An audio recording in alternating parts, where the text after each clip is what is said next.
আজ অনেক দিন পর আমরা পরিবারের সকলে মিলে একটা অনুষ্ঠানে যাচ্ছি একসাথে। রিসেন্টলি একজন নতুন সদস্য এসেছে আমাদের পরিবারে। সদস্য বললে ভুল হবে, তিনি আসলে সদস্যা।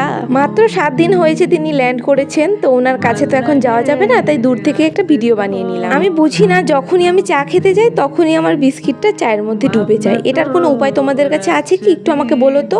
আর এই হলো আমার দুই ভাস্তা, একজন হচ্ছে প্রচন্ড ইন্ট্রোভার্ট আর আরেকজন হলো এক্সট্রা এক্সট্রোভার্ট। যখন থেকে এসেছি তারা তখন থেকে মারামারি করে যাচ্ছে। তো লেটস চেঞ্জ দ্য টপিক, চলো বাইরে গিয়ে দেখি কি হচ্ছে। এখানে এসে দেখি কুম্ভকর্ণ অনেক দিন পর ঘুম থেকে উঠেছে, তাই তার এক বালতি মিষ্টি লাগবে খাওয়ার জন্য। এসব দেখে নিজেকে আর আটকাতে পারলাম না, সোজা ঘরে চলে আসলাম, নয়তো ওই বালতিতেই আমার ডুবে মরতে ইচ্ছে করবে। আর বাচ্চাদের খোঁজানো আমার একটা বদ অভ্যেসে গিয়ে দাঁড়িয়েছে। ওদের প্রথমে আমি খোঁজাই, তারপর ওদের হাতে আমার মার খেতে হয়, আর তারপর বাকিটা তো ইতিহাস। একটু পরে বাইরে কীর্তন শুরু হয়ে গেল, আর আমরা ভদ্র বাচ্চার মধ্যে ওখানে না গিয়ে ঘরে বসেছিলাম। তো তারপর খাওয়া দাওয়া করে তুলতুলিকে একটু টাটা করে আমরা রাত 11টার সময় চলে আসি বাড়িতে।